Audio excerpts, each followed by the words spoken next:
What's up, wrestling fans? Welcome to another special edition of the Smack Talk podcast from SmarkOutMoment.com. This is the WWE Extreme Rules 2016 pay-per-view post-show where we're going to break down everything that just happened on the event, give our thoughts of what transpired, the matches, the outcomes, all the recap kind of stuff that we usually do in the review parts as well.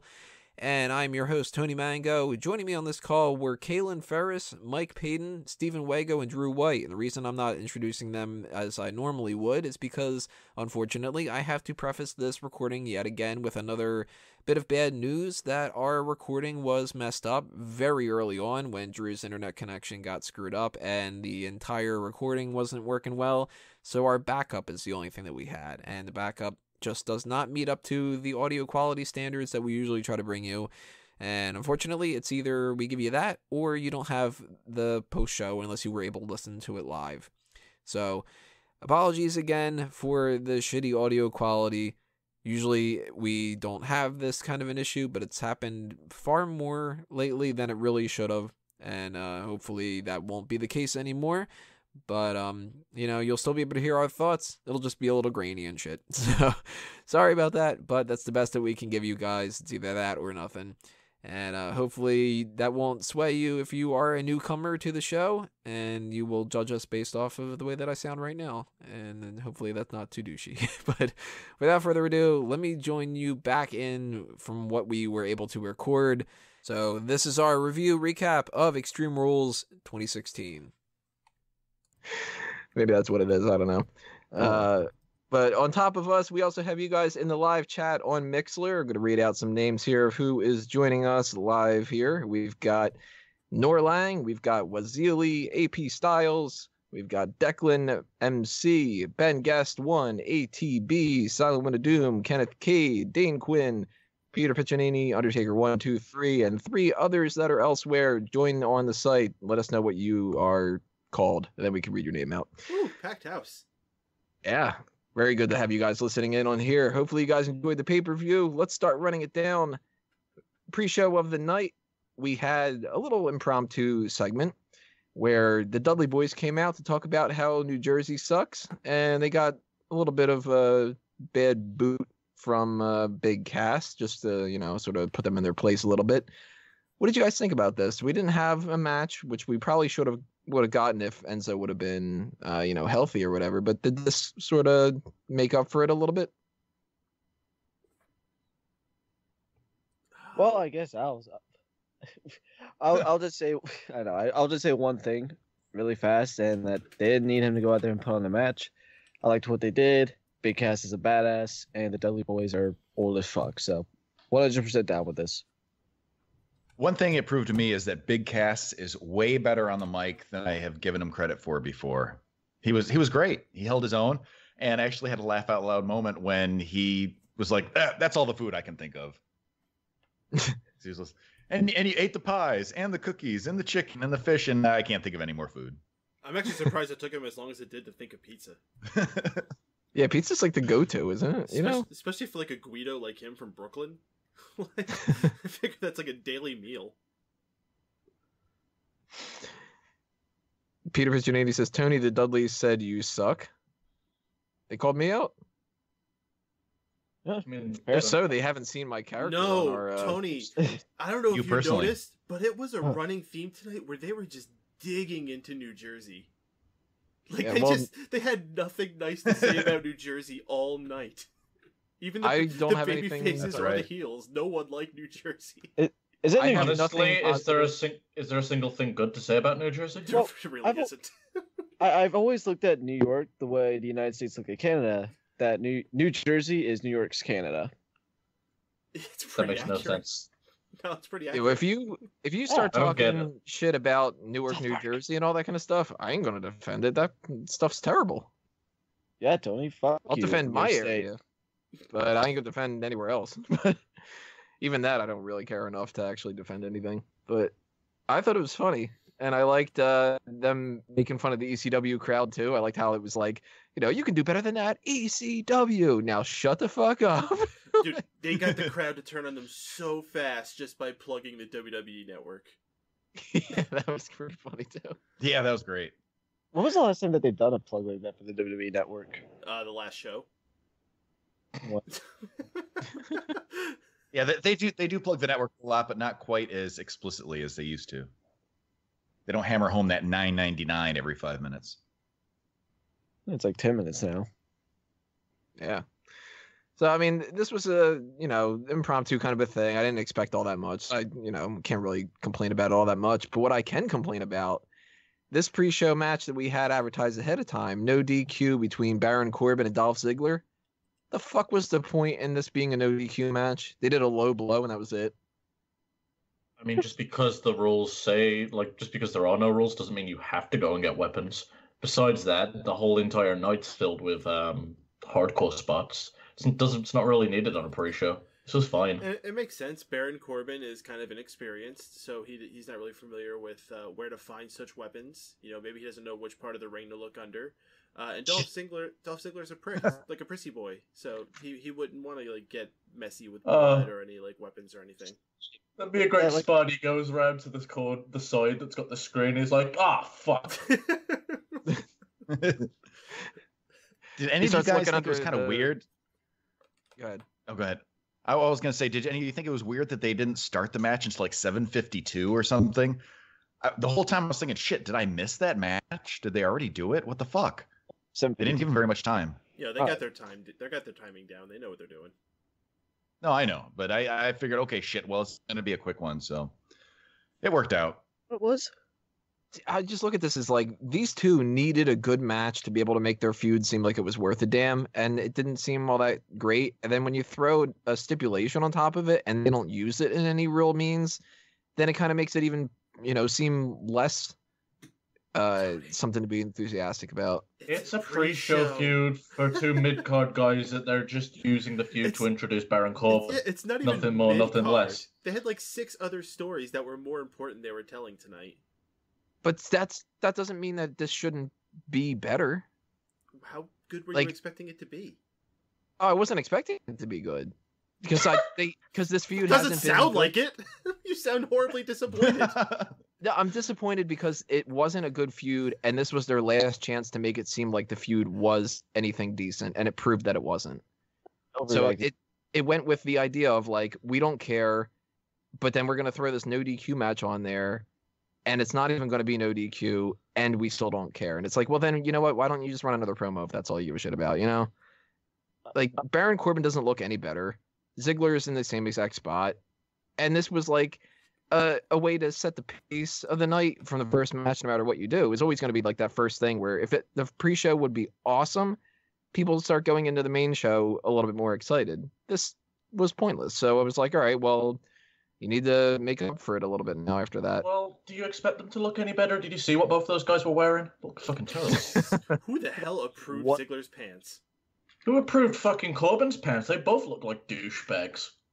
Pants like that for a while. No, Dolph Ziggler was the douchebag, and Baron Corbin was the turd sandwich. There you go. We've said that this match really didn't have a point, Tony. That is a lie. This match served a big point. We wouldn't have got Ronaldo's awesome line about Corbin hitting Ziggler in the nuts if this wasn't a no DQ match. So the no DQ served a purpose. What was his call? I didn't even catch that. Oh, what was the line? Something about fruit salad or something? Yeah. It was terrible. It was terrible, but it was corny. I thought it was funny. So good. If you want to talk about good lines, can we just talk about Bugs fucking already? About what? Bugs fucking already. The greatest introduction to Extreme Rules ever. Was that the first time you guys had seen that? Because I've seen that a few times. I've never seen that commercial. They ran it last month. Yeah, they've shown that a few times, yeah. I must have missed it. Yeah, it was awkward as hell the first time I saw that, though. I was just kind of huh? What is this promoting? Is this some kind of energy drink or something it's going to turn into, or whatever? But this was my grandparents were visiting, and they were just saying goodbye right when that commercial came up. I'm just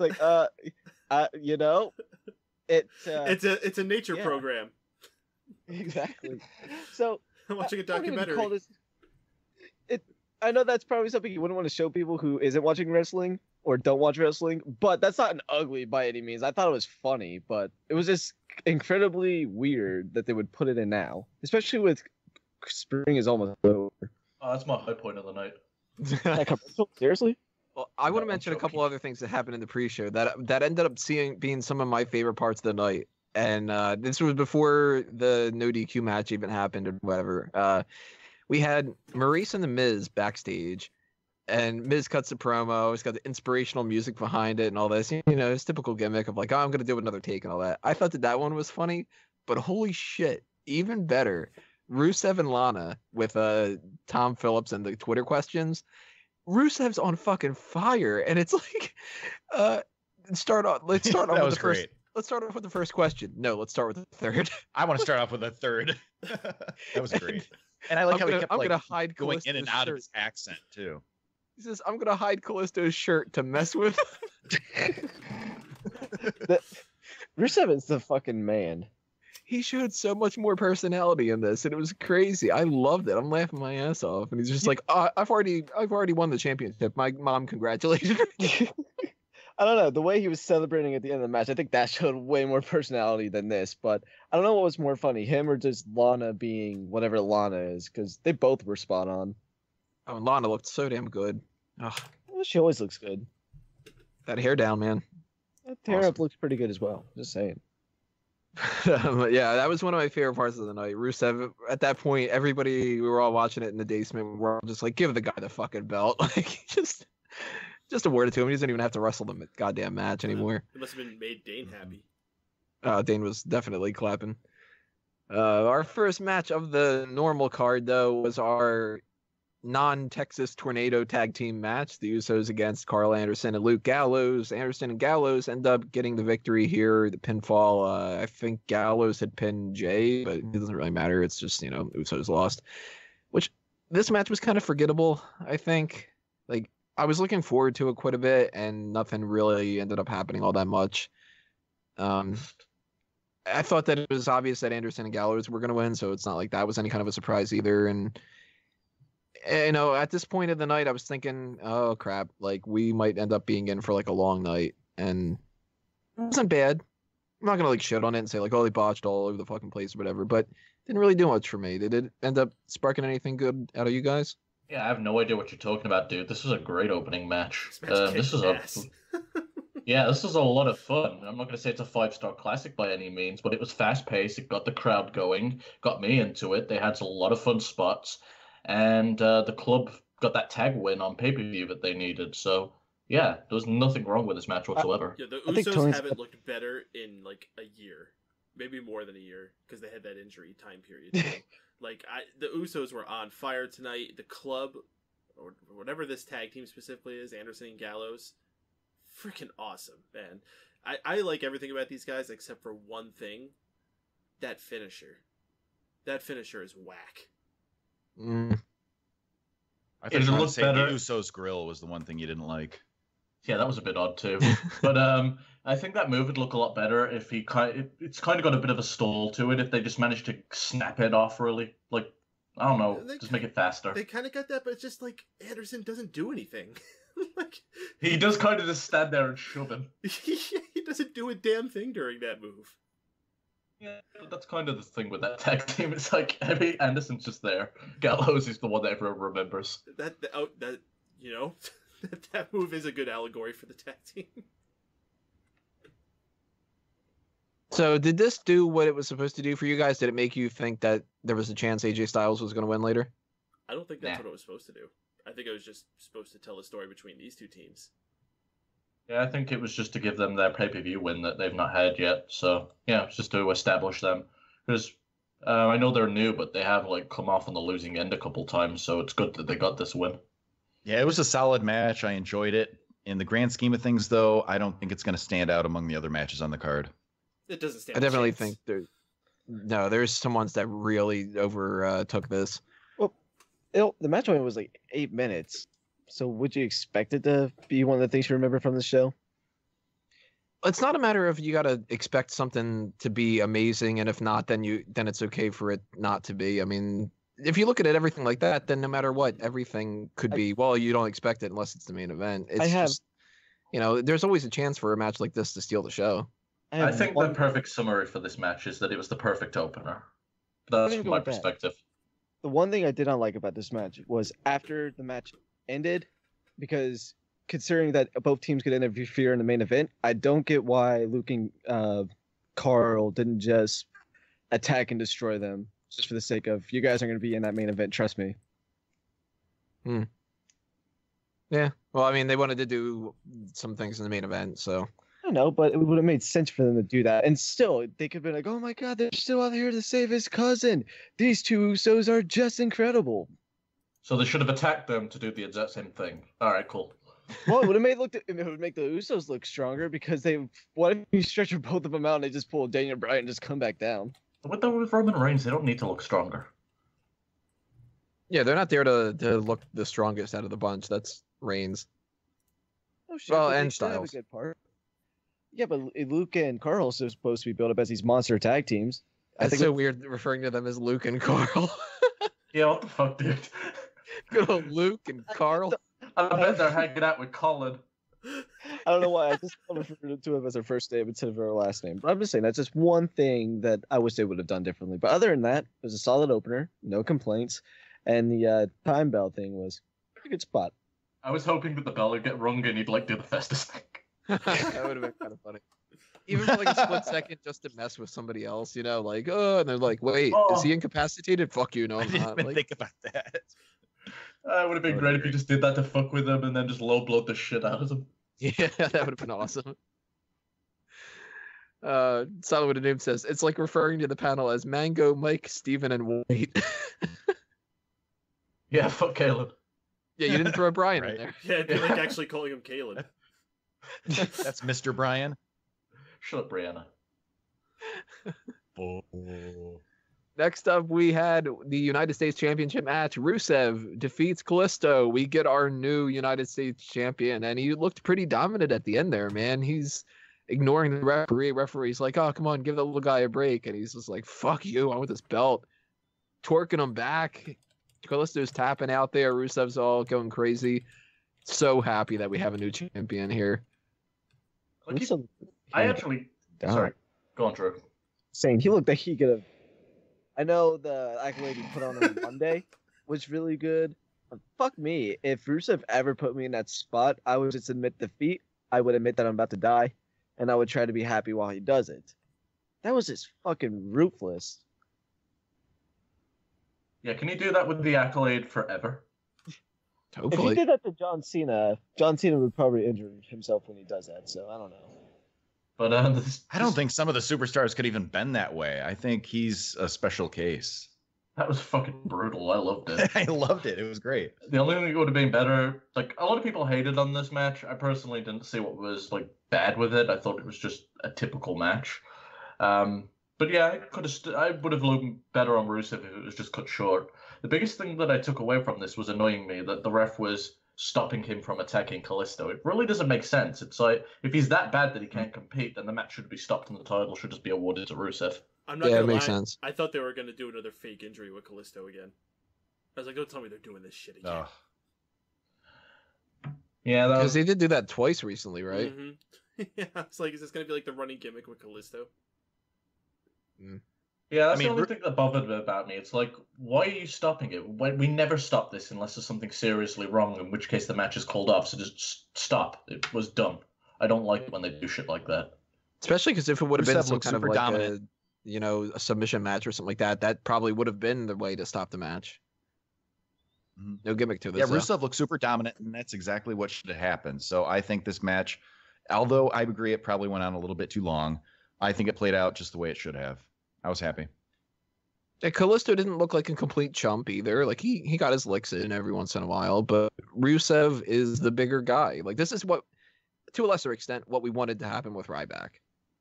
He should have walked out of that as the champion, looking strong, beating, a little guy like that. And I like the idea that Rusev's going to be a champion now, and we're going to actually possibly get this to turn into a right direction because they didn't give a shit about Kalisto with that belt.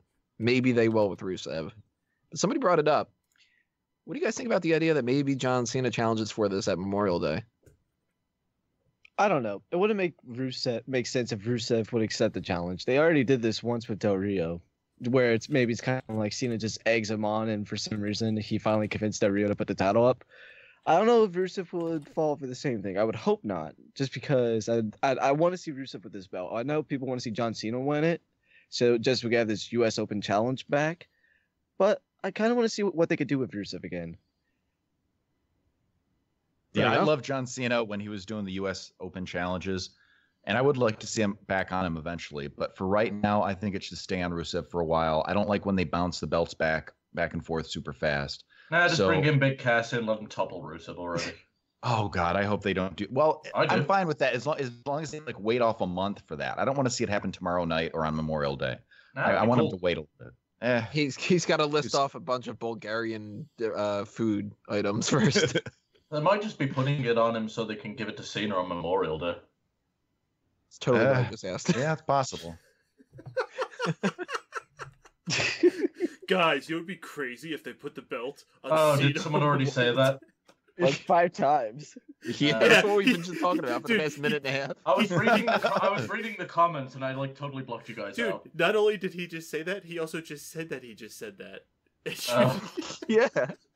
Hey, did you guys know that they're bringing Cena back on Memorial Day? Maybe he can win the U.S. title off Rusev.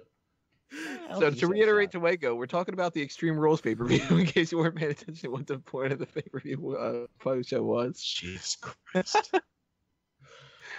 Well, this is why I don't participate with our fans. I won't read any of their comments from now on. Guys, you know what I think? I think Rusev's going to give the belt to John Cena!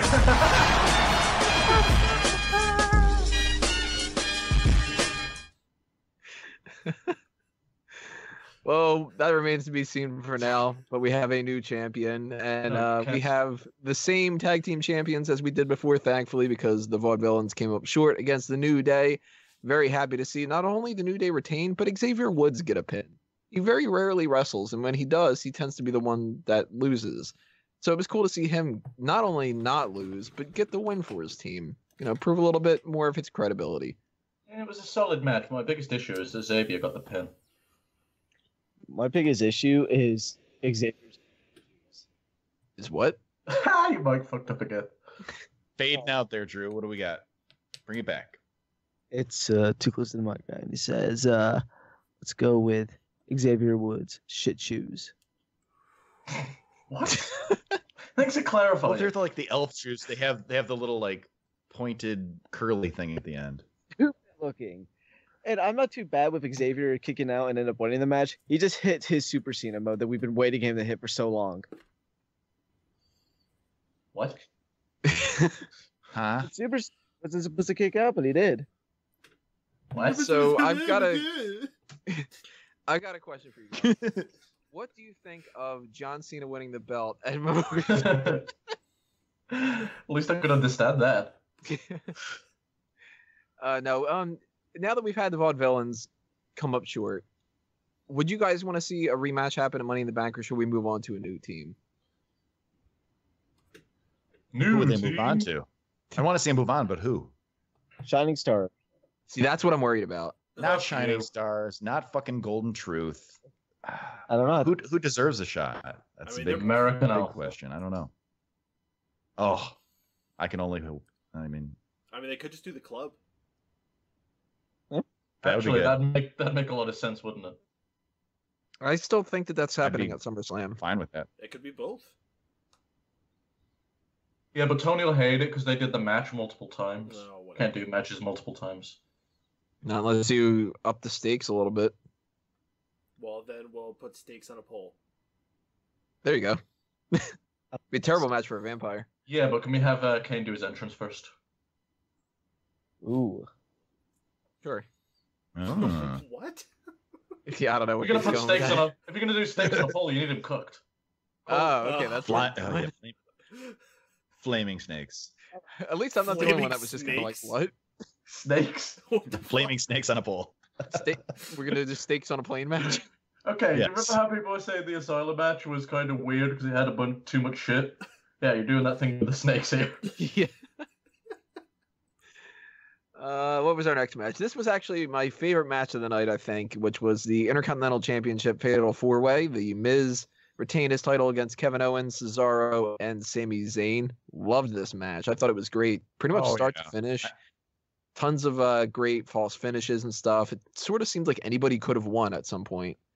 Maybe not. Yeah, Kevin one of my Owens. favorite things about this match is that all looked really, really strong in the match.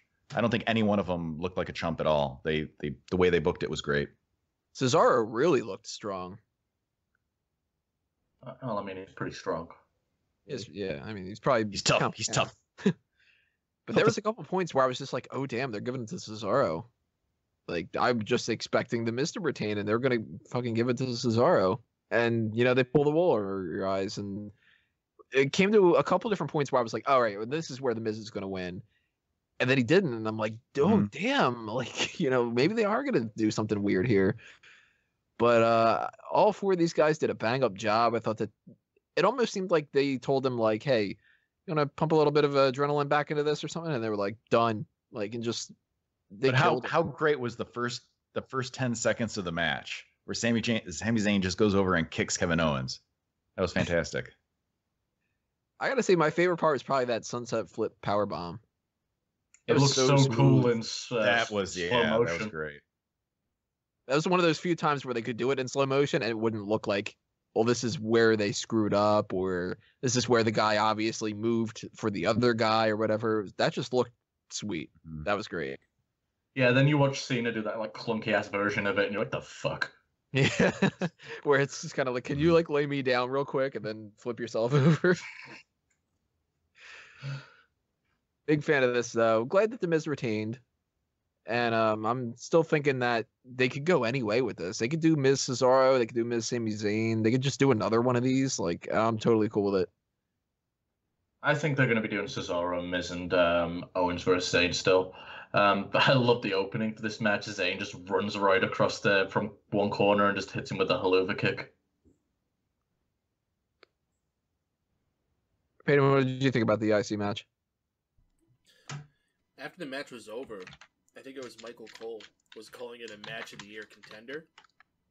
And we've had some great matches of the year already.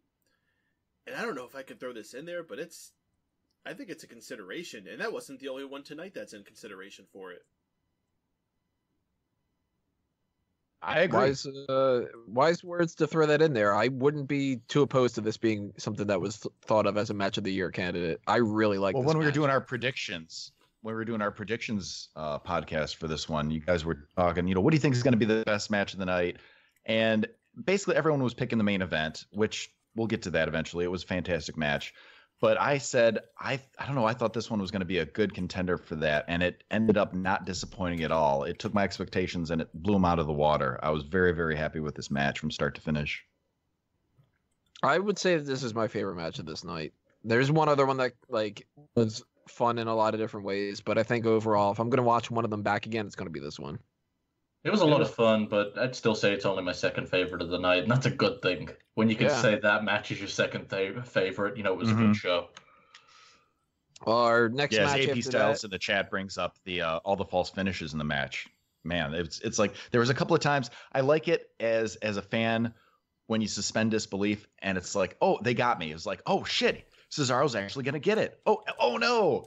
And they got me a couple of times on that. They got me. So good to them. When they do this, though, I'm like, oh my god, if this ends up with a roll-up, I'm going to be so pissed. It feels like every time it looked like someone was going to win the match was because there should have been no one there who would have got back in the ring to stop it. But somehow it happened every single time. An amazing match. The last 5 minutes, I was on the edge of my seat and I screamed like, not like, oh my god, but just like, oh, jeez, I'm so good. Well, our next match after that was the Asylum match between Dean Ambrose and Chris Jericho. And I have to say the beginning of this took way too long to get started. Eventually it picked up, ended up being kind of cool towards the end. But man, that took a long time. And about what felt like 10 minutes into it, but I don't know how long it actually was. I was just like, this sucks. Like, this is going nowhere. These weapons are bullshit. It's like, oh, we got a kendo stick. Who fucking cares? It didn't really start picking up until after they had gotten pretty much all of the weapons out. And I mean, the best part of the whole night was the thumbtacks when it came to that. But I'm disappointed they didn't. Yeah, this was the longest match. Yeah, this was the longest match on the card, and it definitely felt like it for me. Like you said, it started off slow. The last 5 minutes of it or so were fantastic, but definitely could have been shortened. They could have picked up the pace a little bit in between. What I thought was interesting, though, is, they were getting the weapons down, and, they had the 2x4 wrapped in barbed wire. They had the nunchucks and stuff, and they would do a spot with them. And then after they were done, they were just laying on the mat, and they would go up and get new weapons. And it's like, what, do those weapons not work anymore? The ones that fell down? That doesn't. So I was kind of confused with that. It's like, why go up and grab the straitjacket when you have a barbed wire thing right next to you? Because this is a blood feud, and certain weapons have certain meaning. And I hear you guys saying that it went a little too long, but I think if you had just started at a full place, you wouldn't have got this full effect of the story. It was one of those that had to be built up slow. I like the story that they told. I liked that it was a long and grueling match. It meant more when the finish finally happened, and the amount they teased certain spots, like the thumbtack spot, just made them mean a lot more. Yeah, but I agree. I enjoyed the story. I enjoyed the match. But what do these guys hate each other so much for? Because the plant that wasn't used in the match at all. Yeah, that was bullshit. How did they miss that? They have it hanging up over the damn thing. It was the I only think that one was the not big used. I think that was the biggest critique that I have of this match, is that wasn't used. My biggest critique of this match is that the weapons that were there, it just didn't felt like it would have been worthy of have. I thought they would have maybe threw a table, maybe a ladder up the top, but a lot of those weapons were kind of lackluster. I wish they would have done something with either a ladder or a table to spice it up a bit. All right, Joe, how about I take one of those little straps? I have to put it around my wrist first, because otherwise it doesn't work properly, and then I have to whip you with it. I'll see how you feel about what that weapon is. And you asked the question of what makes this a blood feud, or what makes them hate each other so much, but I mean, it doesn't have to be too much. At the end of the day, these guys beat the shit out of each other every week. If someone was beating the shit out of me every week, it'd give me enough reason to be pissed off. He did destroy his sidekick. That was pretty dastardly. And Jericho's all about money and having nice things, and he lost one of his material possessions, and now he's pissed off. So I think it works. And I also like how Ambrose channeled his inner Steve Blackman with nunchucks. Why do people keep calling him nunchucks? I don't know, but somebody said that on the pay-per-view too. I They did. Cole. I think it was either Cole or JBL. I was like, you idiot, they're not nunchucks. Nunchucks. This fucking pay-per-view is presented by Teenage Mutant Ninja Turtles. Get your fucking ninja weapons right. That's like if they would have had some size on there and they would have been like, oh, there's forks. I was waiting for him to fuck up those nunchucks and hit himself in the face. Oh, I wanted him to do that so bad because it would have been hilarious. Yeah, or on his balls or something. It would have been fucking hilarious. Yeah, those are impressive skills. Or better yet, he does the thing where he flicks them over his shoulder, but he lets go and they go flying into the crowd. Then Jericho would just beat the piss out of him. Sometimes you want to watch. I also did appreciate the Perry Saturn Moppy references. Yeah, AP Styles brought that up too, but yeah, I like that. Wow, does someone's stomach just go? Yeah, that was me. Holy shit, you guys heard that? Yeah, dude. Yep. I thought it was a fucking motorcycle went by or something. Angie, fucking feed him. Hungry for chicken. Kid must have chicken. Must have been all that guacamole I ate during the pay-per-view. What does that mean? You ate so you're hungry? Yeah. Everybody knows if you eat guacamole, you get starving. It's digesting. Yeah, we know. Nunchucks.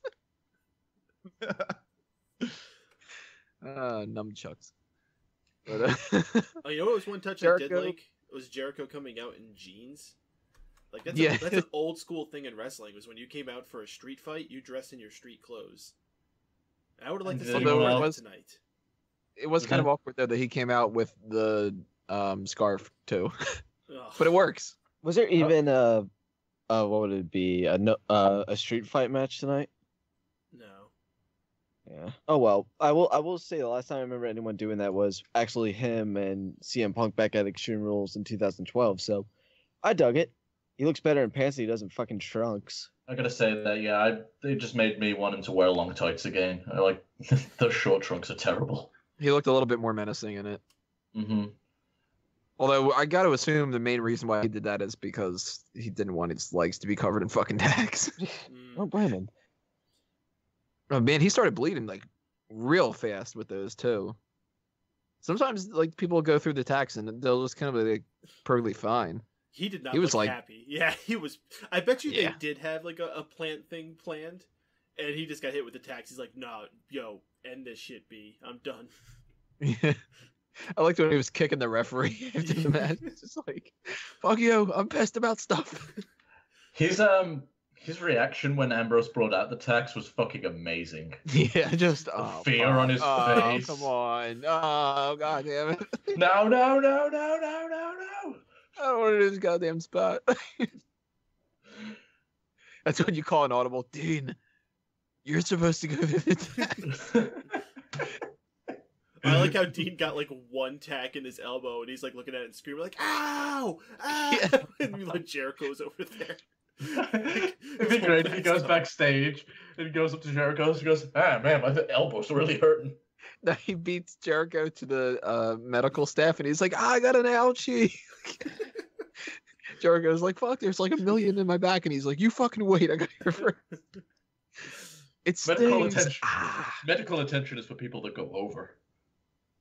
Yeah. They put the peroxide on him, and he's like, is this gonna sting? So, I mean, for a first ever Asylum match, I think that there's room for improvement, but it was still kind of cool.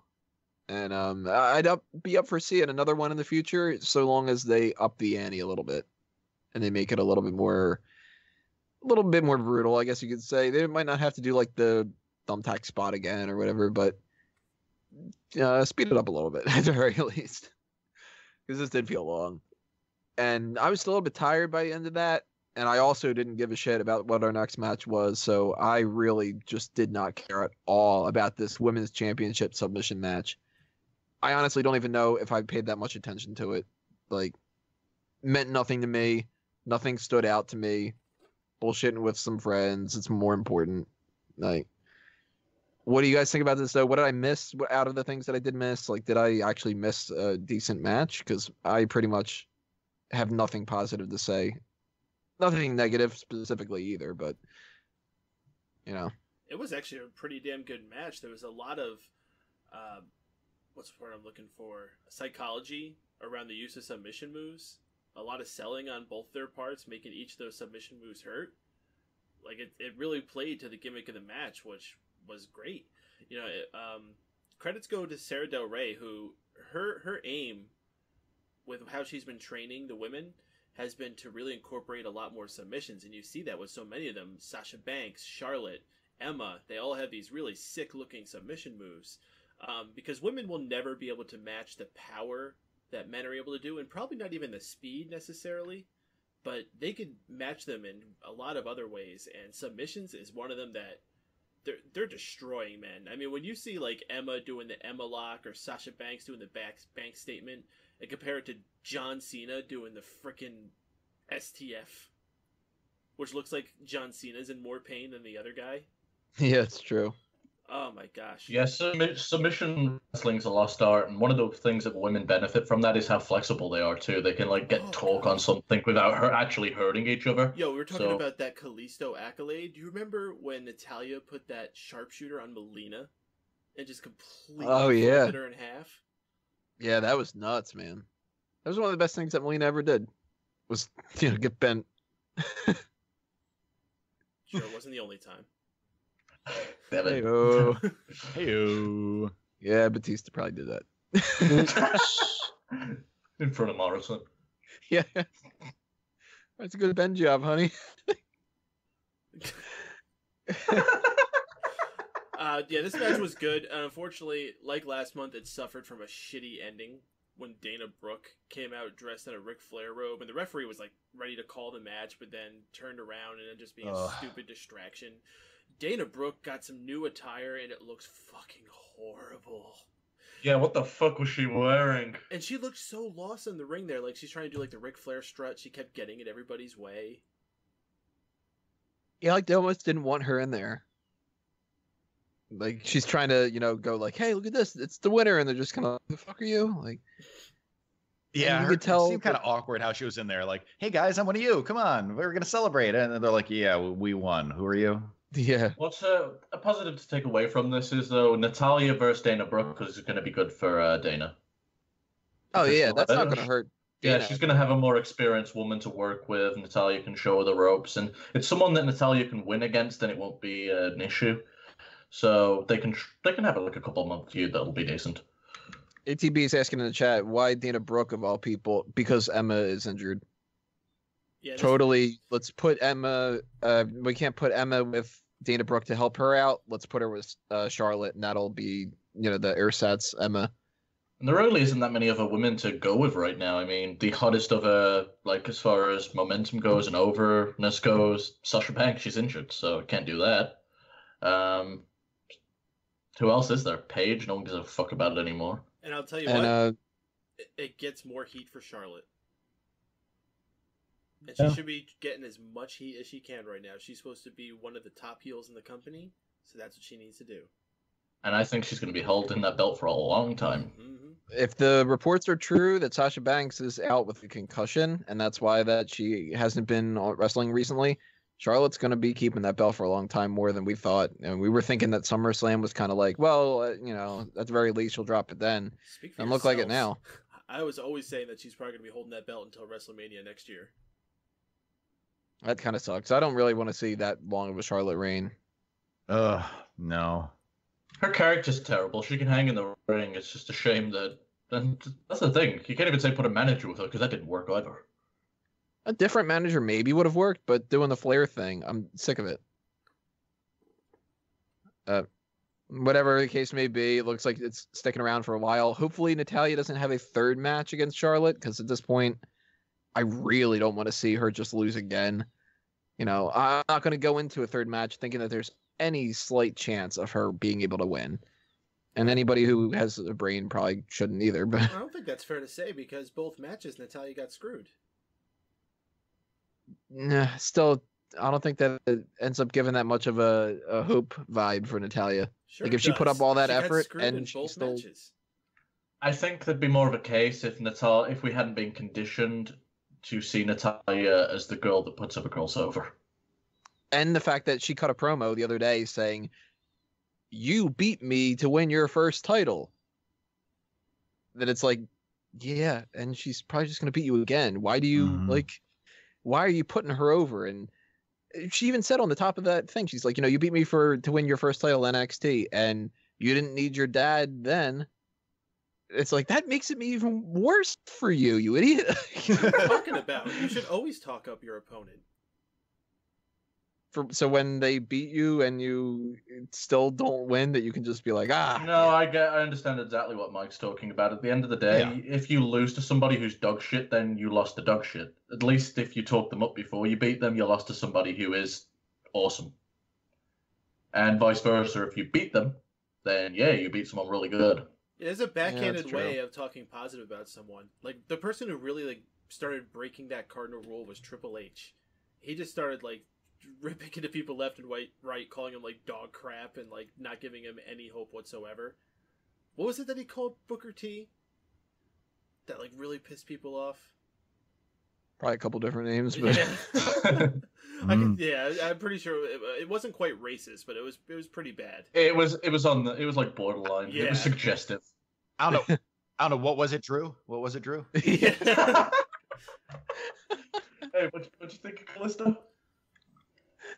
I don't know, but I'm pretty positive the King said something just almost as bad as what the one thing I saw. Yeah.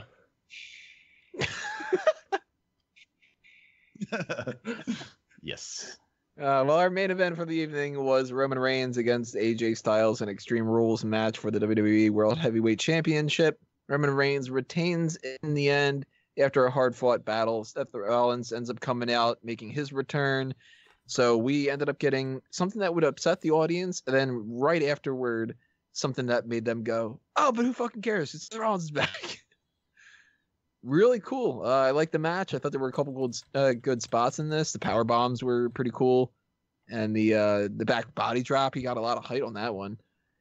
There was one point where I thought, "Oh damn, they might actually have him drop the belt," and that was the Styles Clash on the chair. I'm like, that would be a good enough finisher. I'd buy it. But, lo and behold, Roman Reigns retains here. And, we had our usual interference from the Bloodline and the club. So that was like, I saw that coming, but I still thought that there was a possibility we wouldn't get Seth Rollins coming out. So that was a little bit of a shock for me. And now it looks like we're building up that for Money in the Bank at the very least. So that's pretty interesting too. What do you guys think about this? Was Roman Reigns and AJ Styles match of the night over the IC title match? By a very narrow margin, I have to say yes.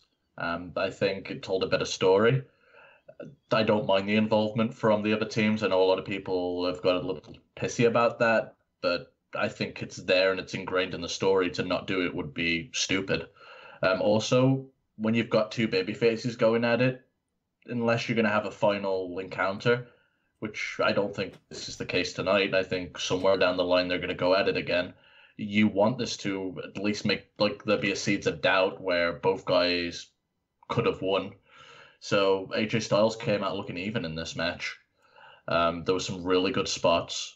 It just told a really good story. And then obviously we end the night with Seth's interference and everybody goes berserk. So yeah, there's nothing to dislike about this entire main event segment. Yeah, I agree. This one had the best storytelling of the whole night, but I still overall enjoyed the four-way for the IC title better. But this match had a lot of great spots, some really great table spots, which were fantastic. A lot of good false finishes that made me suspend disbelief. I thought for a few times, oh my God, they're actually going to give AJ the win. So it was really exciting. You know, there's a few times that I just didn't know what was going to happen next, and I love that. And the interference with the Bloodline and the club was expected, but I don't think they overbooked it in that sense. They didn't play too much of a part in it. I loved all the chair shots when AJ was just kind of going nuts with the chair.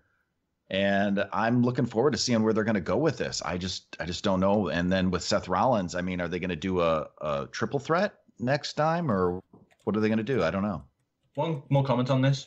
Reigns can't wrestle. Shut the fuck up. You've lost any fucking argument you have at this point. You didn't have an argument before because he's consistently put on good pay-per-view matches.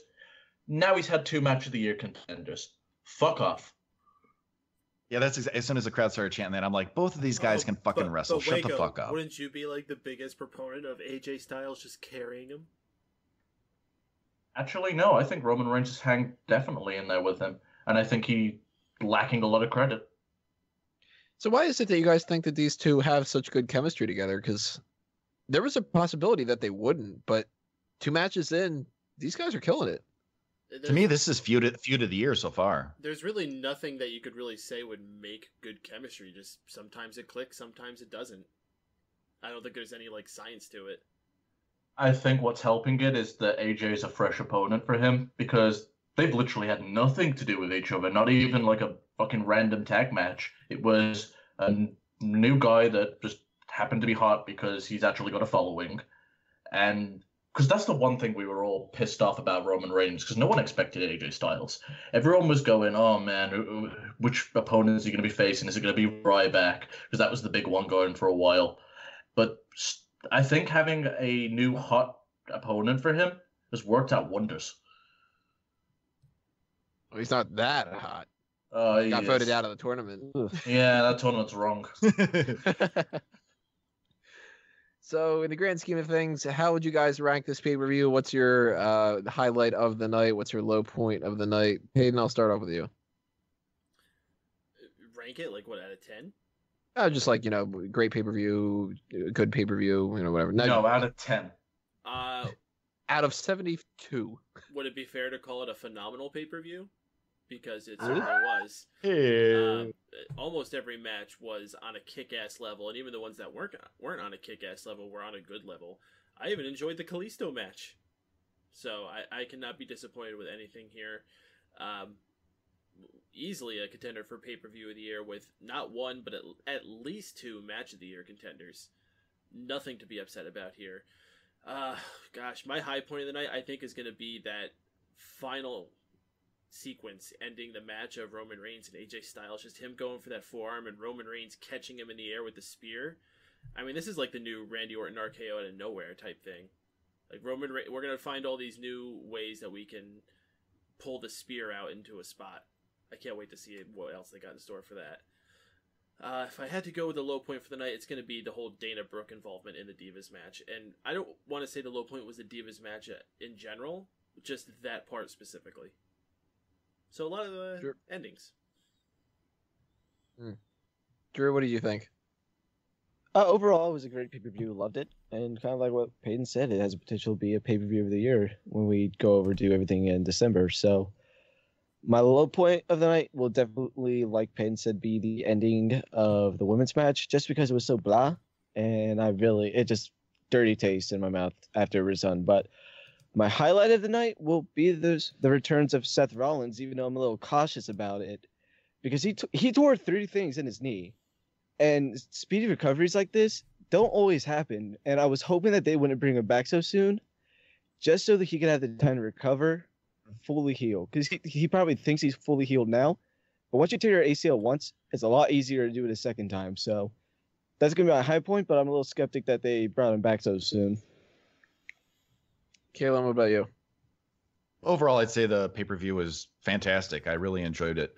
I would say the main event, Roman Reigns, AJ Styles, was a wonderful match, but my match of the night has got to go to the Fatal 4-Way for the IC title. I think that one stole the show.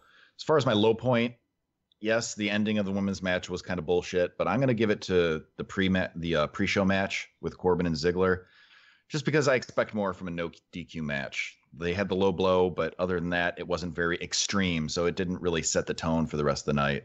So I'm going to give my low point to that one. But overall, I mean, even that match wasn't terrible. It was a good match. It just, I don't think set the right tone. So I'm going to give that my low point. But overall, very, very good pay-per-view. Way to go round us out here. So in summary, as far as pro wrestling pay-per-views go, this is about as good as you're going to get outside of WrestleMania. If you did not like what you saw tonight, then my advice to you is just to stop watching wrestling, because this is as good as it gets in this era.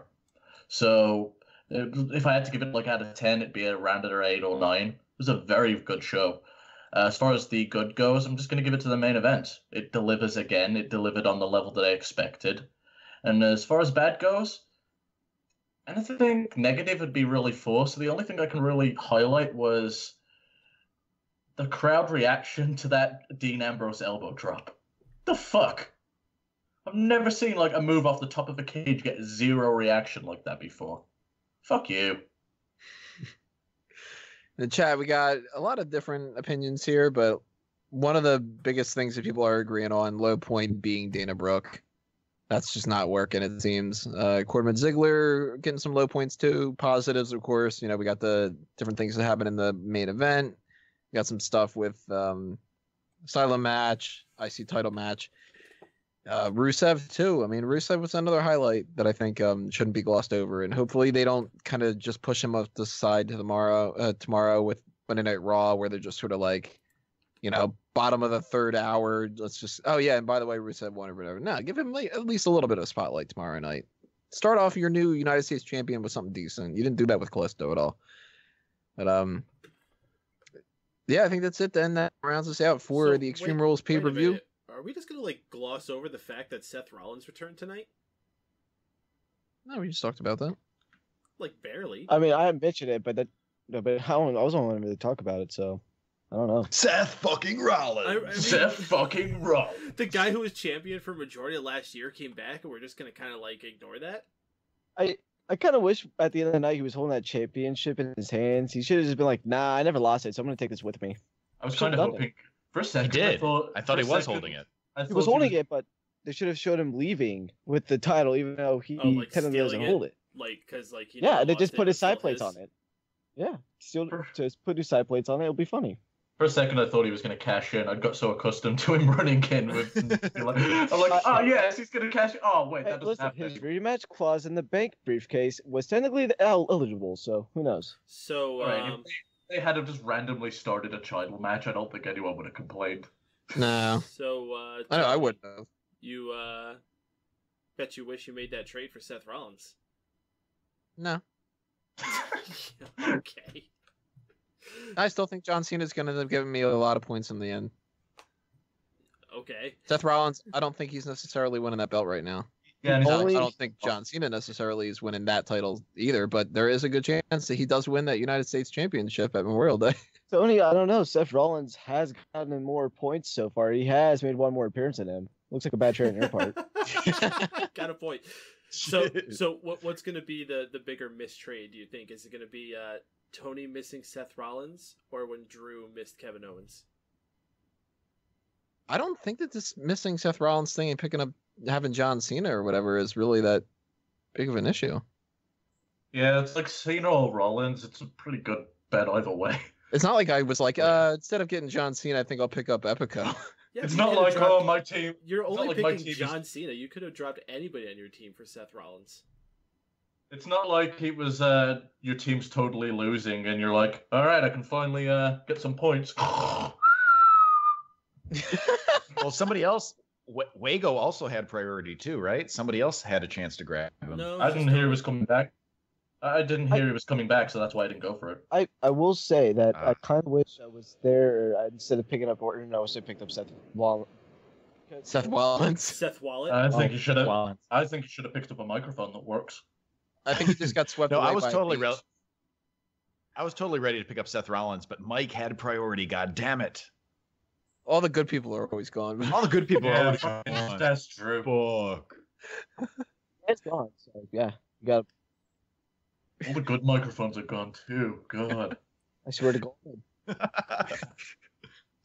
Alrighty, well, that'll do us in. Then we'll be interested to see what happens tomorrow night on Monday Night Raw, where they pick this up. And of course, we are going to give you some information of where you can find out our opinions about what happens tomorrow night and our plugs. So, Peyton, why don't you hit us with some of the info about that?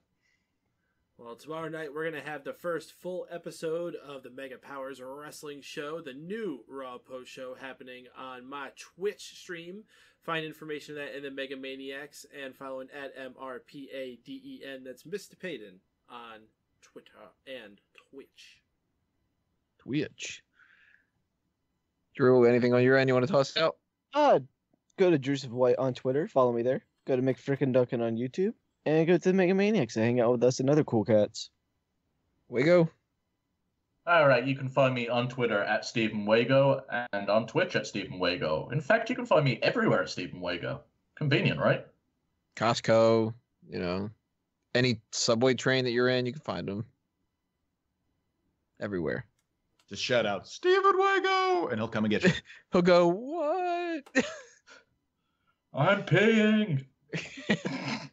Everywhere. Galen. Yes, if you would like to follow me on my bitch tits, you can catch me on Twitter at Galen Ferris. For my side of things, obviously, everybody keep checking smarkoutmoment.com. This week, we've got our mailbag questions from March, from May that you guys have sent in. So if there's anything else that you want us to answer, send those in while you can, because we're going to be doing that Wednesday night. And we've got some things coming your way for fanboysanonymous.com as well. So bookmark those two sites all over social media, and, stay tuned for everything else that we have coming your way. And then follow me on Twitch, or not Twitch. I'm not on Twitch at all. I never will be. On Twitter and Facebook at Tony Mango and a Mango Tree for any kind of personal stuff like that. That is it, though, for the Extreme Rules pay-per-view post-show. Thank you all for listening, everybody. This has been another Smark Out moment, and we're being counted out.